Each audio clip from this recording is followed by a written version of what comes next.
This is Bazaar Morning Call. Broadcasting live from the CNBC TV18 Motilal Oswal studios in Mumbai.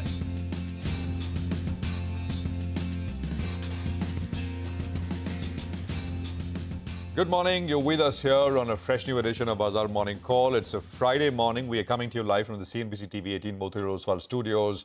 I'm Prashant. With me, my colleague Sonia and Nigel. Guys, hi, morning. Hi, good morning, Prashant. Good morning, Nigel. And after, that manic Wednesday that we had, some signs of stability in the market. A lot of the cues are now out of the way. So maybe it's back to routine business. You never know, but long day ahead. Well, let's see whether the bulls have more firepower to build on yesterday's gains. Yes. So let's get straight to the action. Absolutely. And I think the action overnight is not all that great. And I'll get to that in just a bit. But yesterday was good, right? Because there was finally relief. A relief after many days of, pressure. Actually, everything happens double quick time, right?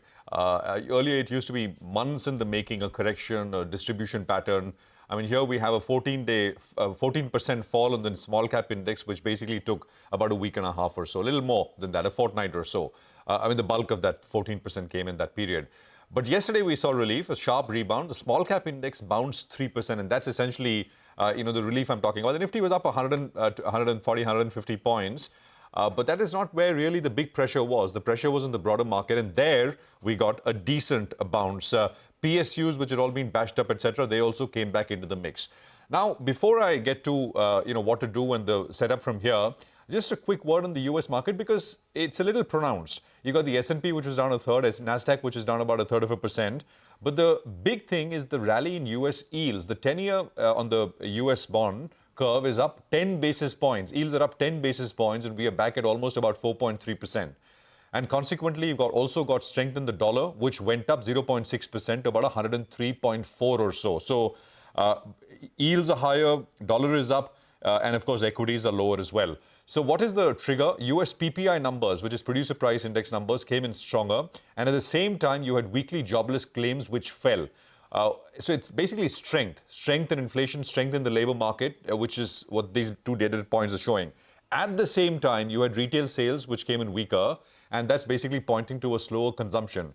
I mean, it's just three sets of data point, but both pulling in the opposite directions and in the unwanted direction, right? Strong labor market, inflation not cooling off, but consumption starting to slow off. And that's what I think markets took notice of. The March FOMC, I think, is what markets are very focused on. No changes expected, no cuts, of course. But are there any hawkish risks? Will the dot plot, etc., could there be some changes there based on the recent strengthened labor market that we've seen? So a little worry there. Oil prices, that's the other leg, right, which has also moved in the other direction. It's up back above $85 a barrel. It was about a 1% move. I think for the week, Friday to Friday, we've seen a decent 4-5% kind of a move as far as oil is concerned. Now, just to come back and circle back to levels here, Nifty held the 40-day exponential moving average and rebounded sharply. That's point number one. Next few days will tell us if there is more pressure ahead. The point is, after a sharp correction, especially in the broader market, it'll take a little bit of time to settle. A point we made yesterday as well. Rallies will come, and at higher levels, I mean, whoever is basically a little underfunded in terms of positions, I mean, leveraged positions, those people will try and come and sell at high levels. So there will be a little bit of selling which will emerge as the market tries to make its way up. So, rise, a little bit of selling, back down again, rise, selling. So it'll take time for this sort of pattern to play out as it usually does. For the Nifty, the near-term resistance is at the 20-day moving average. That is very close by. We are at 21,150. This is at 22,217. But that's a very near term since we're talking about the Nifty. Bank Nifty ended in the red today, closed around 46,700, which is, by the way, the 40-day exponential moving average. There is a downward sloping trend line. That support comes in at 46,520. It's about 200 points away from where we are, where we left off yesterday. And if that breaks on a closing basis, the trend line support, then you're talking about lower levels, like, for example, the low of 44,429. On the way up, short-term resistance for the Nifty Bank comes in at about 47,200. I'm sort of, only the supports and resistance have been placed only within, 0.75%, 1% from where these indices have left off yesterday, because that is the kind of market we find ourselves in. The GIFT Nifty will come up on your screen. which will give you a sense of where the open is. It's straight away. It's showing at least right now 100 points. And I think there is an element of course, the global stuff as well, which is working in the, I don't want to say wrong direction, but in the direction we don't want it to work in. Sonia. Absolutely. I think the big question is after yesterday's pullback, a little bit of a pullback, are we headed for some more stability in the market, right, in the next few days, including today? So let's look at a couple of things. One is the Nifty held on to the 22,140 mark yesterday. So that was a good thing. There was some signs of stability after a manic Wednesday, and that's pretty much what the market would want to see. A couple of days of just no sell-off in the market, and that would give some encouragement to the bulls. A lot of the near-term concerns, though, have been addressed, whether it's the electoral bonds, whether it's the stress test for mutual funds, whether it is the fuel price cut, the advance tax payment. All of these triggers are now out of the way for the market, which means that the market can get back to routine course of business. There are a couple of things to watch out for. There's the FTSE rebalancing that takes place today. There is the election code of conduct that is expected very soon. So these are a couple of big triggers to watch. Also, in the US, the inflation report was hot. So that is something that has spooked investors a little bit. You saw the US markets under pressure. So maybe that could drag down the overall markets in the morning.